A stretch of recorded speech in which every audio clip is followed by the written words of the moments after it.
अन्न सुरक्षा आयुक्त तुकाराम मुंढे यांच्या निर्देशानुसार अन्न व औषध प्रशासन विभागाने मोहोळ तालुक्यातील विविध दूध उत्पादक आस्थापनांवर विशेष तपासणी मोहीम राबवत 13 दूध नमुने विश्लेषणासाठी जप्त केले आहेत। संबंधित नमुन्यांचे अहवाल प्राप्त झाल्यानंतर अन्न सुरक्षा व मानके कायदा 2006 अंतर्गत पुढील कारवाई करण्यात येणार असल्याची माहिती प्रशासनाकडून देण्यात आली।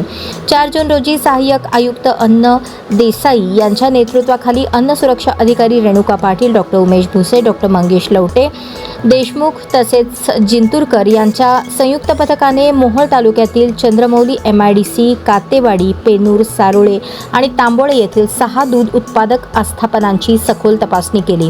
या कारवाई दरम्यान 13 दूध नमुने घेऊन ते प्रयोगशाळेकडे विश्लेषणासाठी पाठवण्यात आले। दरम्यान सन 2025-26 या कालावधीत मोहोळ तालुक्यातील दूध व्यवसाय करणाऱ्या 13 आस्थापनांची तपासणी करण्यात आली असून एकूण 23 दूध नमुने घेण्यात आले। त्यापैकी 10 नमुने प्रमाणित दर्जाचे आढळले असून उर्वरित 13 नमुन्यांचे अहवाल अद्याप प्रलंबित आहेत। अन्न सुरक्षा आयुक्त तुकाराम मुंढे तसेच पुणे विभागाचे सह आयुक्त दिगंबर भोगावडे यांच्या मार्गदर्शनाखाली ही कारवाई करण्यात आली असून दूध व्यवसायातील गुणवत्ता आणि सुरक्षेबाबत प्रशासनाने कडक भूमिका घेतल्याचे स्पष्ट झाले आहे।